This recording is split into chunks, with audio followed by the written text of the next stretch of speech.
Yesterday we focused on buyer stuff. We didn't really finish that, so I'm just going to kind of finish the end of that, and then I want to move on to listing paperwork. Perfect. Share my screen. Can everybody see what's going on here? This should be over here.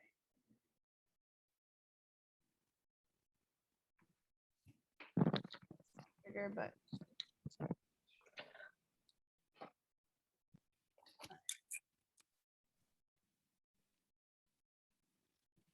okay, so for some reason, Heath actually gave me a heads up yesterday that he went on to the Google Drive and didn't have any access to it. Did anyone else have that issue in the last couple days? Okay, I just went and re-shared it with everybody, so you should all have it now. I will go and check for you, Mary, to see if it's on there for you. Mary, you weren't here yesterday, so I'll tell you what I'm talking about after. So this is obviously this is my Google Drive, but this is the resources folder.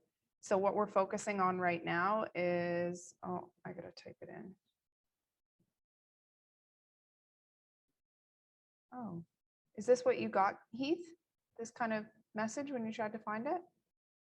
Yeah, Oh boy. but I got it now though. It's in there now. Huh. I didn't even check yet. Okay, No. that's fine. Oh boy, oh, this technology thing is just not working for me. Yeah. Right. From the new file. Forms and custom clauses are in there as well. No, I didn't see the folder for forms and custom clauses. All right. I will work on that today, guys. I apologize. I don't know why that's like that. No. It should be resources and then forms and custom clauses. It's not there. All right. Bear with me a second.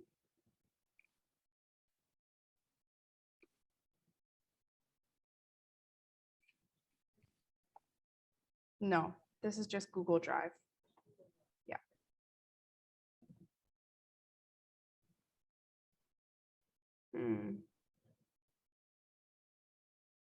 Okay, well, here it is. I will fix this for everybody today. Okay, so in the forms and custom clauses, this is what we're focusing on.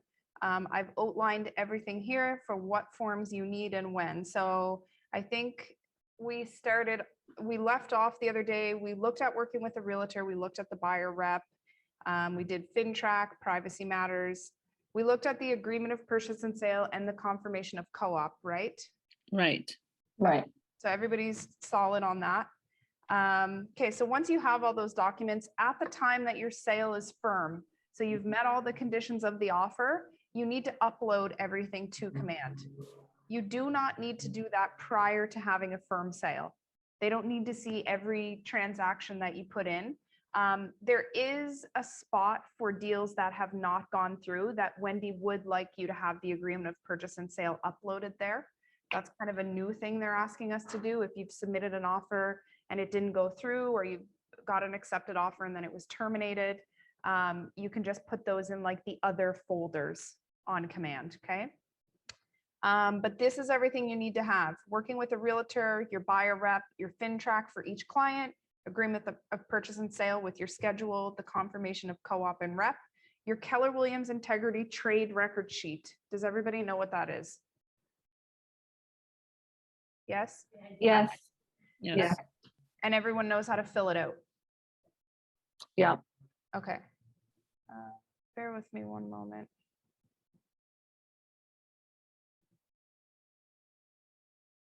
Okay, so I think we're pretty good on that. No issues there.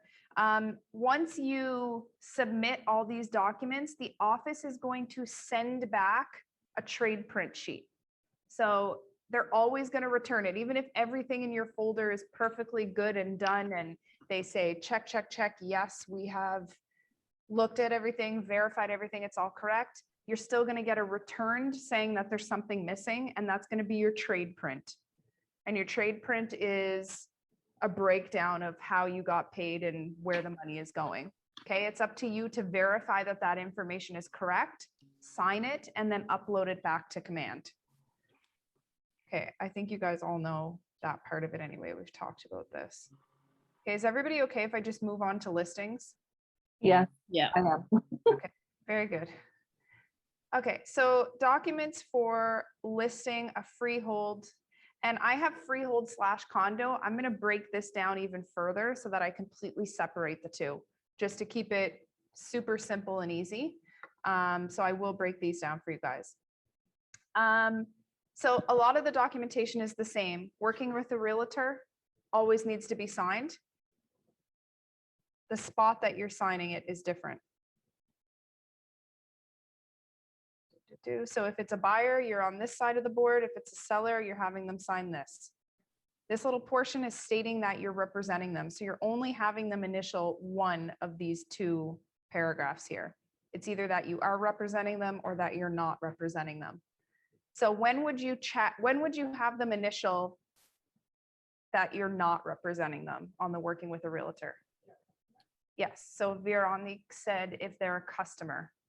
So if you are representing a buyer and the buyer finds a private sale and that seller has agreed to pay you a commission, you have your customer service agreement signed, and the working with a realtor would state that you are not representing that seller. The seller is your customer, the buyer is your client. Okay. So that's the only really different thing about the working with a realtor. In terms of a seller, you're just signing on the other side. okay, Your listing agreement. So let's look at Form 200. Bear with me a moment.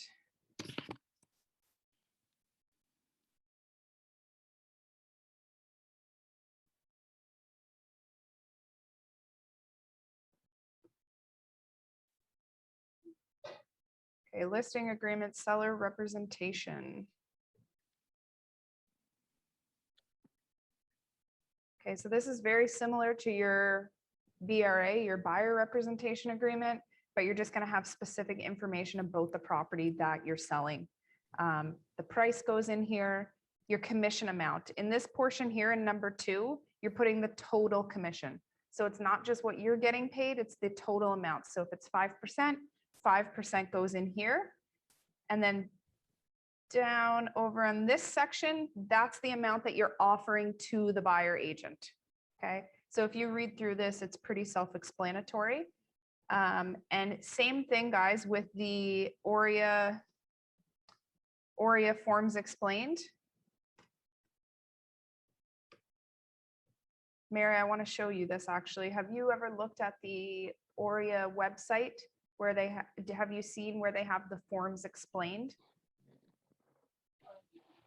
So, okay, that's okay.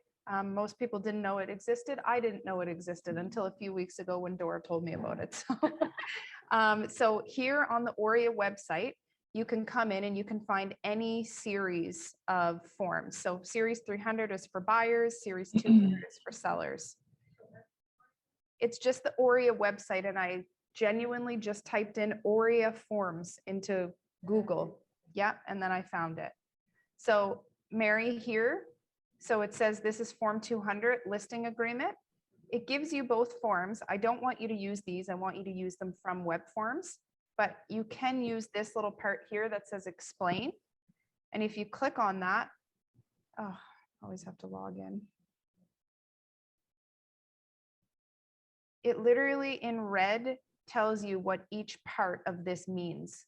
So not only is this good to use for yourself, but it's a really great tool to utilize for your clients so that they fully understand the paperwork. So it tells you exactly what each thing is stating, each paragraph or each clause. Okay. Okay, so this is the listing agreement. I'm not going to go over every single part of this because as you guys do them, I'm going to be reviewing them for you anyway. But I would recommend reading those forms explained so that you understand them personally. This one is pretty straightforward. It's the same as the buyer representation, but for a seller. Okay, next one is your 960. That is your Schedule A and data form. So actually, what I'm going to do here to make this easy, when we want to create a transaction, I can create a transaction here. 123 Main Street. And I've said this before, the brokerage has added all the templates in here. So whatever type of deal you're doing, you can click on the template and it's going to give you all of the forms that you could ever possibly need for that transaction. So right now we're working on a residential listing. So I'm going to click that. If I have a property, I can come down here and click Ottawa. Where's Ottawa?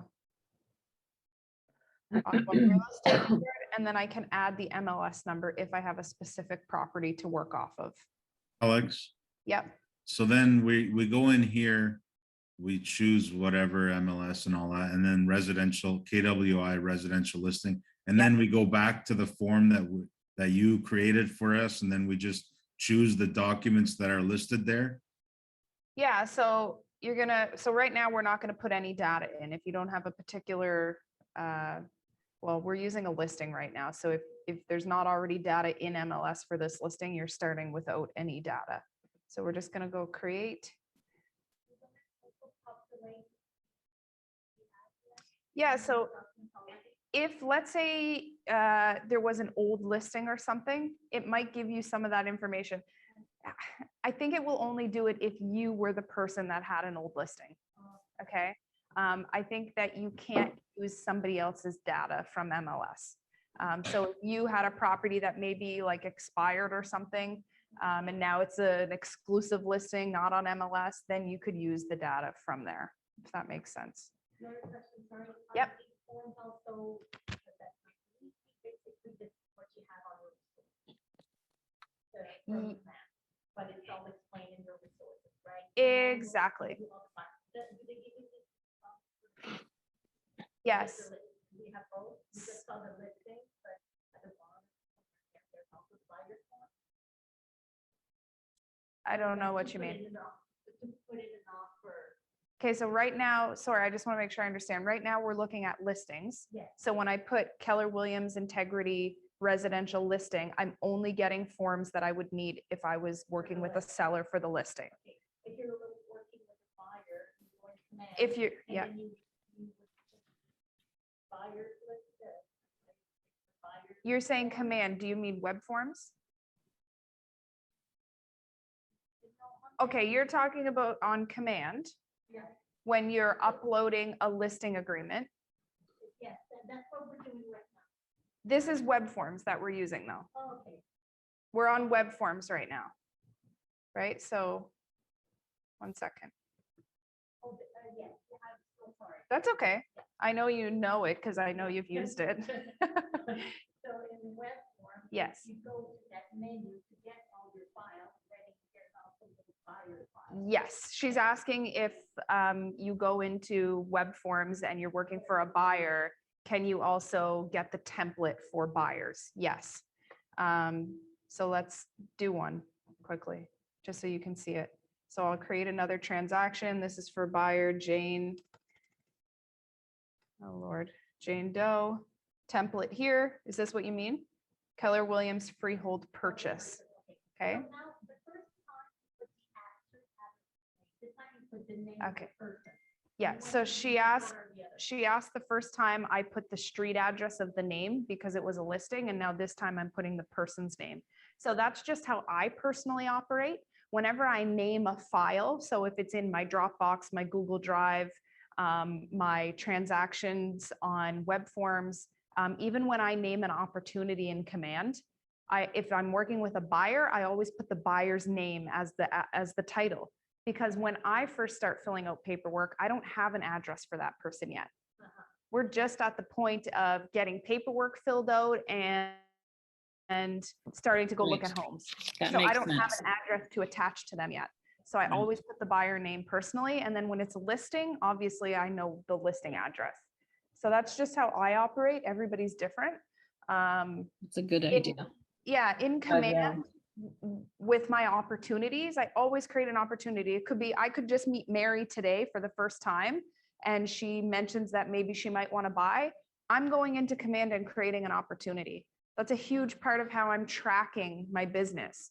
It might not be that she's actually ready to go out looking yet. She could be a year away, but I'm putting Mary Robinson in command as an opportunity. Once Mary finds a property and we have a deal, I'm changing the name of that opportunity to the address because that's what the office requires. Make sense? Mhm. Okay. All right, so let's go back to 123 Main Street for our listing. So Anne and Wendy have made it super easy. All of the forms that you could ever possibly need for a listing are going to be auto-generated here. What I have done with this is explain when you use them and how you use them, right? Because this is fantastic and I'm so glad that they did this.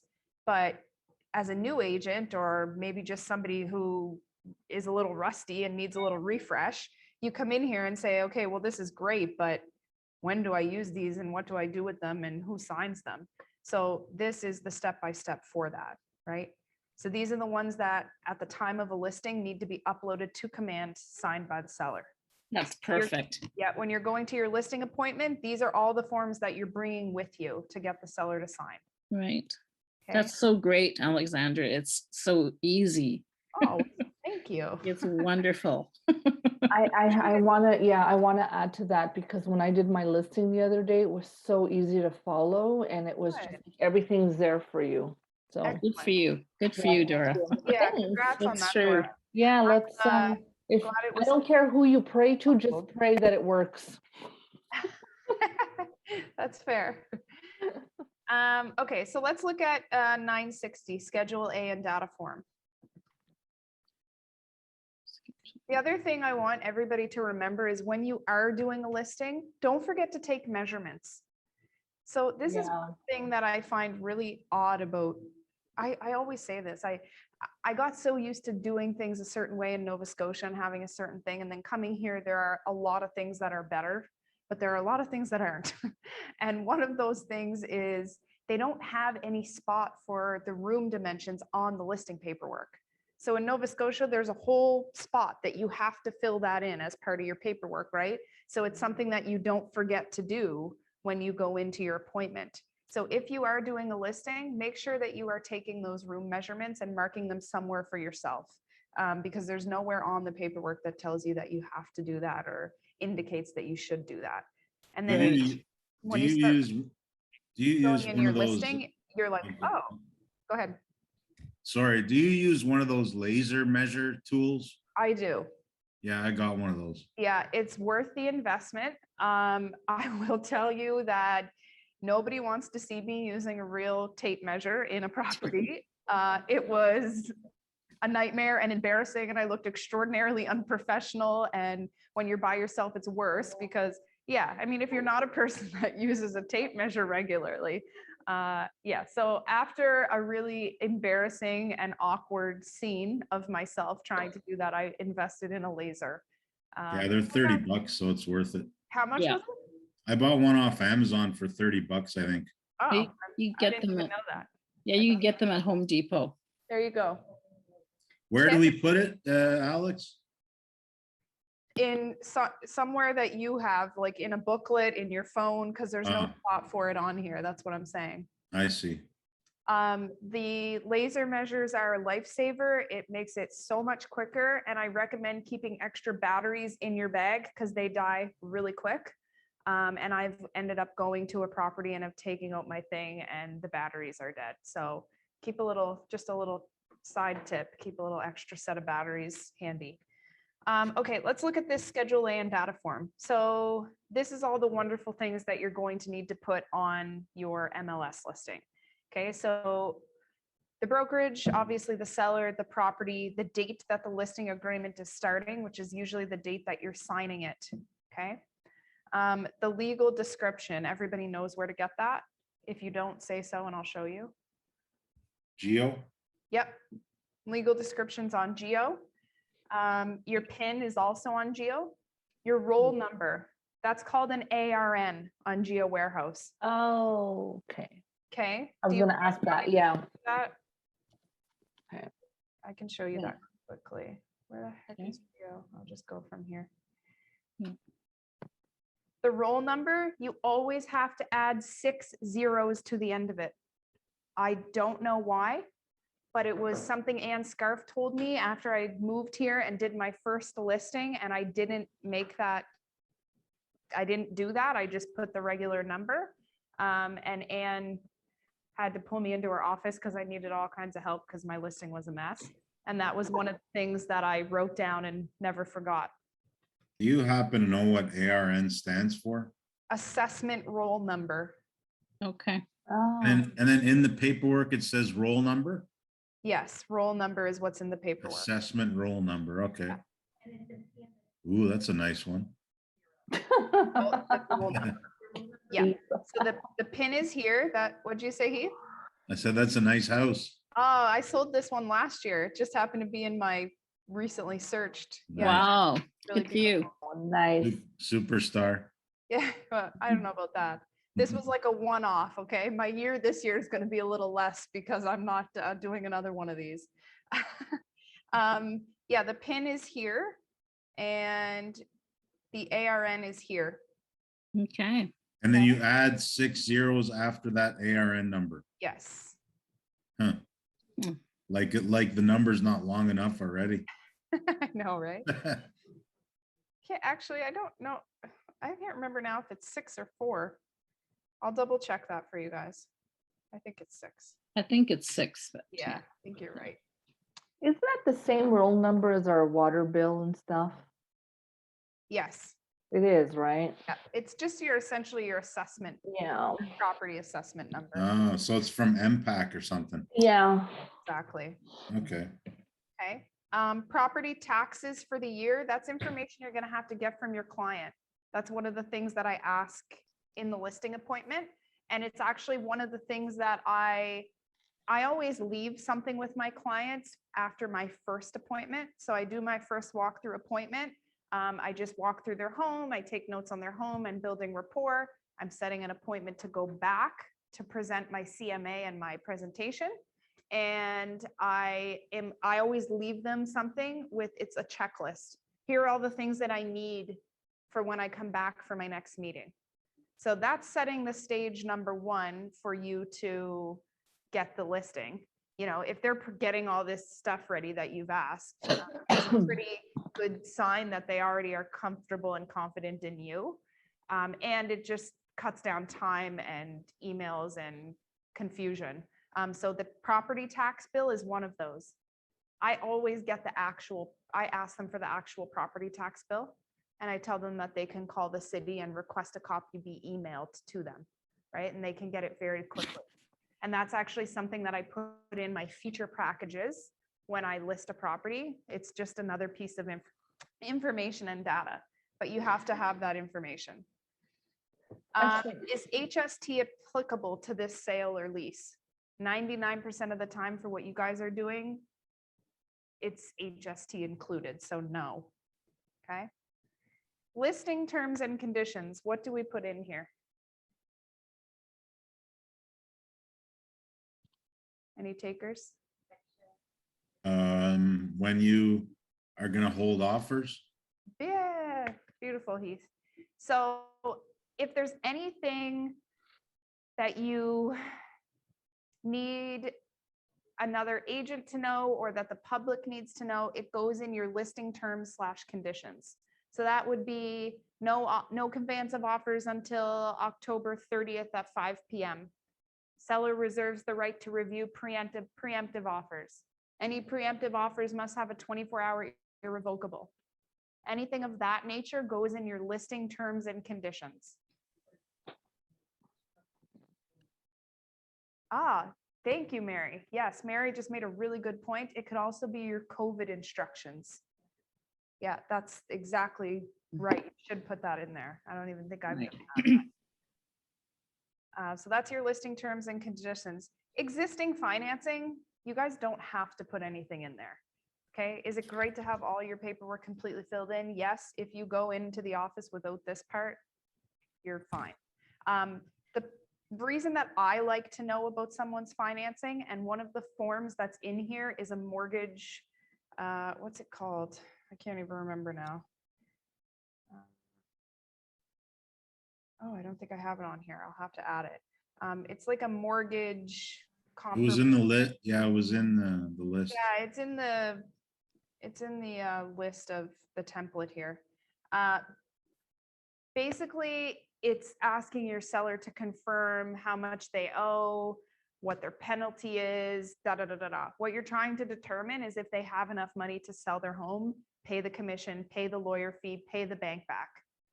If they have How- outstanding taxes, to me, that form is extremely important. When I first moved here, one of the first deals that I did, I was working for the buyer and I ended up getting paid like a tiny fraction of my commission because the listing agent didn't check all that and the seller had no money left. So the buyer agent is the very last person to get paid in a transaction every single time. So it How- goes the bank, the lawyers, the listing brokerage, and then the selling brokerage. How do So- the clients react to that? Like when you're, do they ever get them to say, well, why do you want to know that information as a seller? Well, because we're there to guide them and it's our job to ensure that financially they can support the sale of their home and all the fees that come along with it. Do you ever get pushback? No. Okay, Now, we're in a weird market right now, so I haven't done this as often because some people that I talked to bought their home 3 years ago for $200,000 and now it's worth $5. So I'm not overly concerned that they're not going to have enough money to pay for everything, but it happens. So So- do you ask for a mortgage statement then from their bank? No, it's a form. I'll show you the form 1 second.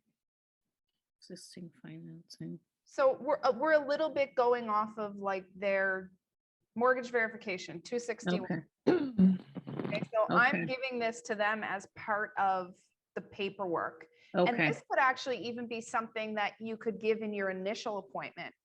So you give them their checklist of items that you require for your next appointment.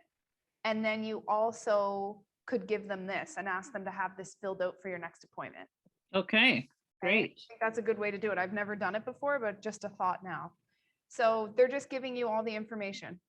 Okay, Okay, and you can just explain to them, part of my job is to make sure that you're financially sound and stable and able to sell your home. And I want to ensure that you're not going to have a loss and owe money to anybody. Now, if it's somebody again that you feel is, if they're buying selling a $2 million home that they bought for $1 million, a year ago, then they're probably fine. This is not a requirement. Yeah, this form is absolutely 100% not a requirement. okay. Extra thing that you can do. Okay, do you send Okay. all these via DocuSign or do you print them? so I'm surprisingly, I'm a little bit old school. I print everything and take it with me to the appointment and do pen to paper. Yeah, Mary is saying her too. I personally just too. prefer it. Yeah, I don't think there's anything wrong with DocuSign. Any appointment that I do virtually, I will send the paperwork via DocuSign. But listing appointments, I think I've only ever done one listing appointment virtually when it was during COVID. To me, listing appointments are kind of like a face-to-face thing. 'Cause you need to be physically in the home, right? You can do the second appointment, I guess, virtually, but I do pen to paper, but you can sign them via DocuSign. I also Mm. find people are more willing and eager and will actually sign if you're sitting in front of them and you're saying, okay, here you go, sign. Then if you're on the phone or on a Zoom and you're like, I'm going to send these to you, sign them when you're able and I'll get them back. And they'll say, okay, I'll look at them. And then Yeah. sometimes they never sign, right? yeah, When it's you- true. When you send it, Alex, let's say you do it through DocuSign, is it all fillable like that? Like where they can just click in a box? Oh, maybe, Sorry, say that again. like, let's say you send this in DocuSign, is it fillable? So they can just type in there and click in a box and it puts a check mark and No, stuff? we're putting all of this information in beforehand and then we're sending it to them just for signatures. Okay, Okay, So they can't type in the mortgage amount, for no, example. but if you want to send them the mortgage form, you can do it this way. So here's the mortgage verification. I have it up in my basket here. I can, hold on, there is a spot for this. I never use it. Send via email. Send as a link, allow editing of forms. I see, And okay. then I just Yeah. put their email in. I could send it to them that way. So they get like a link to their own little web form thing and they can fill it out. Maybe paper's better, eh? Yeah, I think so. Everyone's different. Some people like to do it online, but that's a way that you can do it. Okay, let's continue through this. Chattels included. Obviously, your chattels are anything that's not fixed to the property. So typically your appliances, I always ask that right off the hop. What are they excluding? You know, is there like a special light fixture that they don't want gone? Make sure you put that in your paperwork and on your listing so that there's no issues. Leases, it's pretty straightforward. Hot water tanks, furnaces. Ask them to get the information from those lease companies. Having the contract can be helpful too. Sometimes the buyer wants to see it. So I always get those things up front so that I have them on file for if someone's interested. We're not going to look at this right now because we're not really talking about condos, but well, let's look at that. You're going to get this information from your client. I like to verify it with the property management company. Okay. You also probably want to get a status certificate in this market. I think it's like $100. Your Yeah, client, that can be expensive theirs. If you want to pay for it, that's fine. If you want to have it as an business expense. I like to have that on file so that I can offer it to buyers, especially in the competitive market. And all this information will be in that status. mhm. Your lockbox disclosure and authorization is pretty straightforward. It's just saying that they either are allowing you to put a lockbox on or they are not. So they're only going to check one of these. Okay. That one's pretty straightforward. So That's a lot of verbiage for a lockbox, eh? yeah. Yeah, No, but there's so much surrounding a lockbox, right? It houses their key. Mhm. Okay. So next one, let me go back to my little cheat sheet here. Oh, the 244, the seller's direction. This is one of my favorite forms to talk about. So this is whatever you and your client have decided to do for offer date. Okay, not for offer date, whatever you've decided to do in terms of how you're dealing with offers. And that's something I talk about in my presentation. So I have a slide in my listing presentation that talks about the different ways we can handle offers. What are the pros? What are the cons? And then I talk about what I feel is the best way to deal with their particular property. Okay, so what are our options kind of in this market right now for direction re-offers? What do those options look like? Anyone? It's right here. So you no can put, conveyance. yeah, you can put no conveyance of any written signed offers on a certain date and time. You could have in here 24-hour irrevocable. Oh God. On all offers. You can have anything like that. Okay. You can have a date and time in here and then say seller reserves the right to review preemptive offers. Why do we ask for 24 hours? Is that like we want a maximum time or? So it doesn't have to be 24 hours. I've done 6 hours on mine before. If you are allowing preemptive offers, or if you're not holding offers at all and you're allowing offers to come in at any time, you want to make sure that you have, okay, well, let's start with if you're allowing preemptive offers. Let's say your offer date is October 30th at 5 p.m. and you say, but we're allowing preemptive offers. If you receive a preemptive offer, you have to notify anybody that has shown your property or has shown interest in the property that you have received an offer. They must have an opportunity to submit an offer as well. Okay.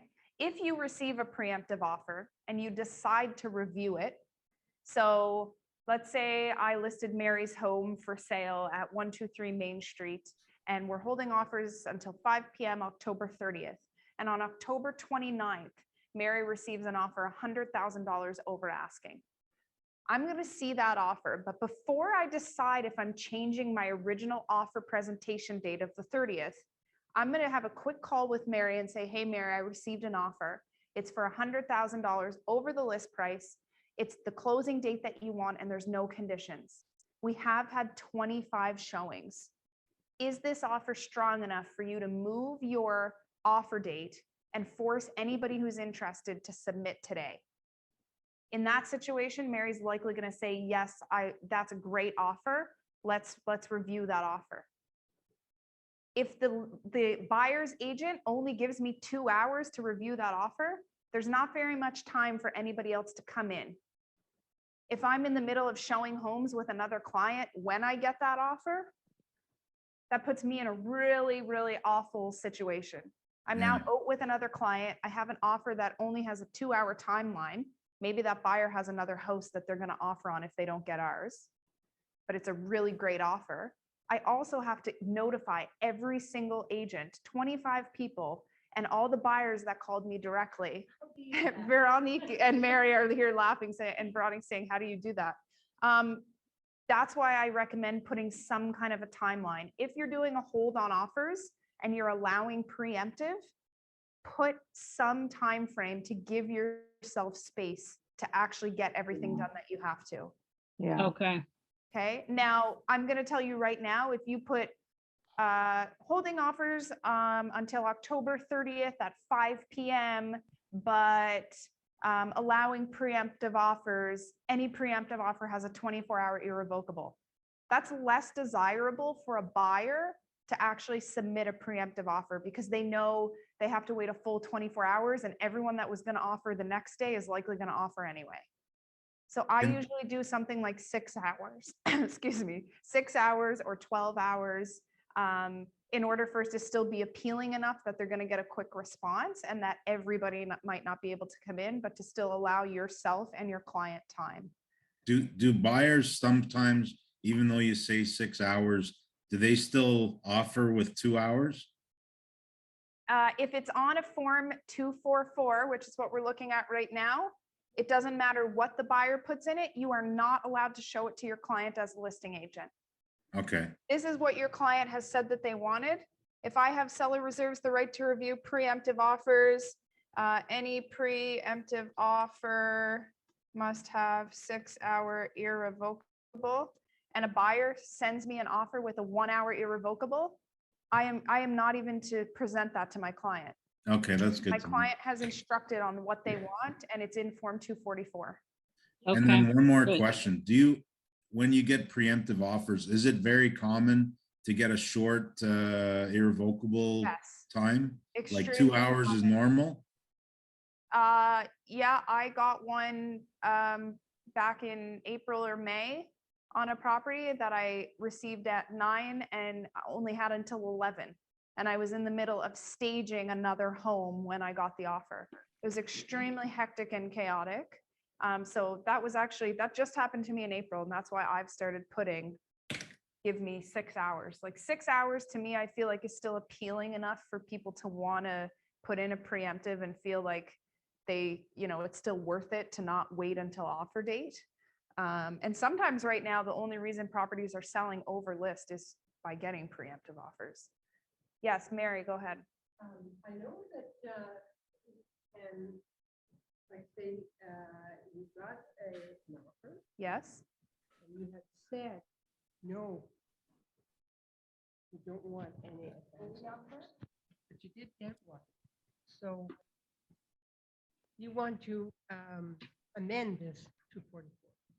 How do we, I know we can amend it, 244. How do we amend that one? So, okay, so basically what Mary's saying is you've put in a certain time frame or you've given instruction in Form 244, but then you get an offer that doesn't follow that instruction, but your client is still interested in pursuing that opportunity. You have to amend Form 244. So the only way to do that is to either scratch out what you already have, fill something new in and have your client initial it, or write a brand new Form 244.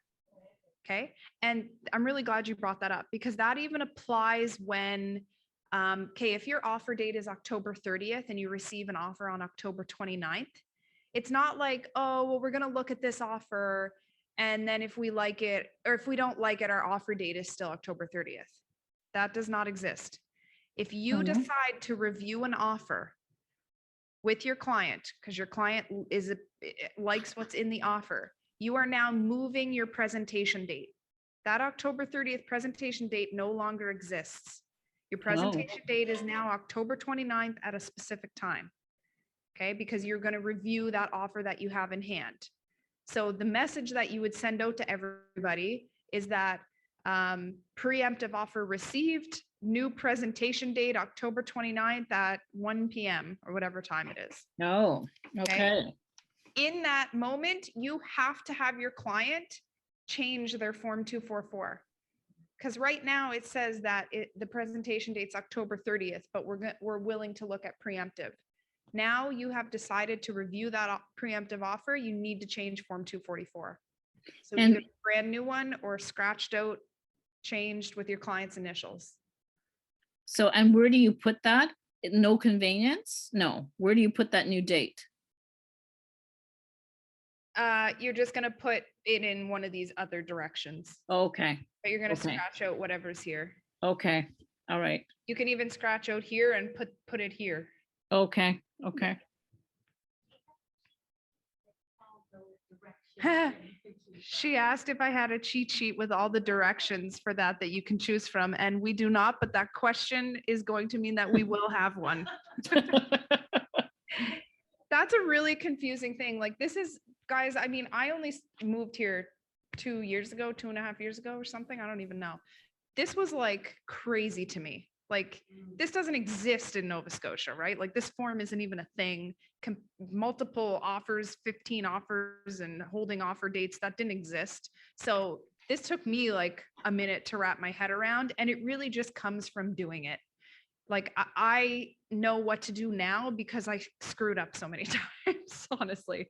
So it will come as you do it, but I will put something as like a cheat sheet that you guys can look at in the resources file, Okay. specifically related to a Form 244. Okay, Okay, so that's Form 244.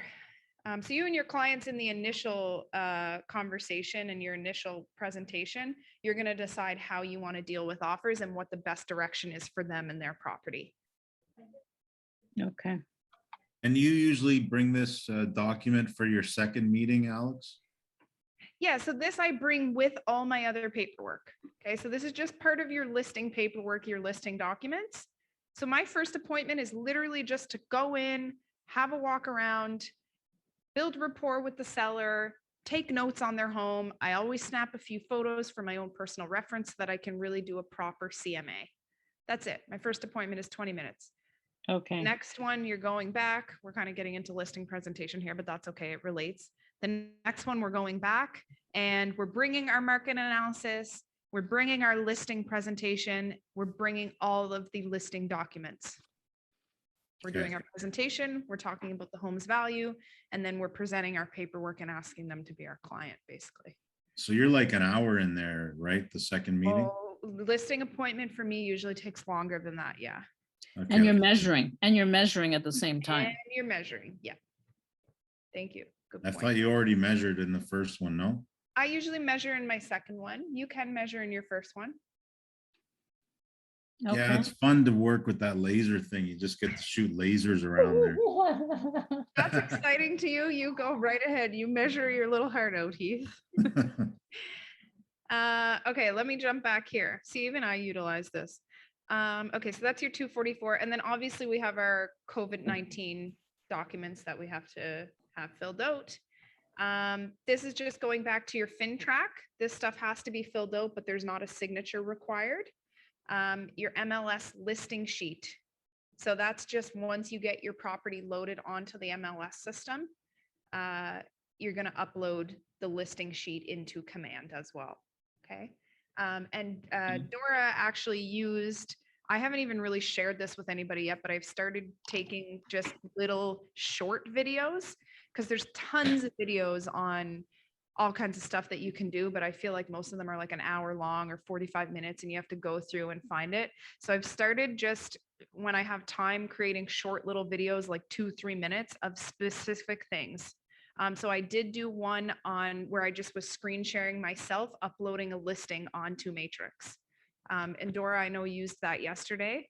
Yeah. I think it was helpful, yes? Yeah, yes, it was. Okay, It good. was, yeah. So just to keep things really simple for you guys, I will upload more stuff like that. If you guys have anything specific that you want to see a short video on, like a specific thing, I don't care if it's Command, Matrix, web forms, DocuSign, and there's a specific thing you want to learn how to do, ask me and I'll break it down as small as I can. I did a little video on just how to add a client to a search in Matrix, how to just add a contact to Matrix. Just trying to keep really small things for specific tasks that are common. So send me emails if you have anything specific you would like to just have a video on, even if it's something I've covered already. I find the videos are nice to just be able to refer back to when you're kind of on your own. Okay, I that's just great. want to, just one quick thing on that, Alexandra. Yep. When you're doing the listing, I don't know if anybody has done listings on Matrix before. Your very, very first photo has to be the house, not the kitchen like I did. So Very good, just an Dora. FYI. See, it's all a learning curve, right? Yeah. Yes, your photo has to be the exterior of the property. Yeah. If it's a condominium, it can't even be the door. It has to be the building. Building. Okay. Okay. Yeah, and then the rest of it is pretty straightforward. Once you have a firm sale and you're not representing the buyer, the below documents must be uploaded into Command. So everything you've already filled out, including your agreement of purchase and sale and your Form 320. Okay. Same thing as a buyer. You have to have the deposit, you have to have your trade record sheet and your trade print. Mhm. If you're representing both the buyer and the seller, or if KW is representing both the buyer or the seller, you need to have your multi-representation consent. If you, the agent, are representing the buyer and seller, these documents must be uploaded to Command and signed. Okay, so you would still have to have like your buyer rep, you're working with a realtor, your FinTrack for the buyers, and a receipt of funds, but that's only when you're representing a buyer. Okay, pretty straightforward. Yeah, Okay. Great. Veronique has a couple questions and I'm gonna come over to her. I'm trying to like pronounce your name properly and I feel like I sound funny. So you say that you bring the forms to them, like, let's say you don't do DocuSign. You can on your computer, print it out and then bring it to them? Is that Yes. how you do it? Yep, I Or fill out not everything. By hand, mostly? Yes, the I fill out typing? everything on web forms and then I print it, Diagrams and stuff like that. everything that I can, that all the information I Wow. currently have, anything from Geo Warehouse, anything from MLS, fill it out as much as possible. And then I print it, bring it with me to the presentation in a folder. And then anything that I need to add, like price, because we probably haven't discussed that yet, I fill in with a pen. Okay, and then so you need to have a phone scan. That's something that everybody should. She's asking if you need to have a home scanner. Because then you need to scan them to put them. If you're doing it paper to pen, you're gonna need to scan them. So you can either scan them at the office. You can have a scanner at home. Like I just have a really basic like HP printer that has a scanner on it at my house. But I also have a scanning app on my phone. Oh, okay, cool. Yep, that's fine as well. And what's your app called again, Alex? The one I use is called DocScan, but there's all kinds. CMA training. Yes, we are gonna do a CMA training. I'm not sure when that's coming up. Okay, that'd be great. Definitely Yeah. to do that. That'd be great.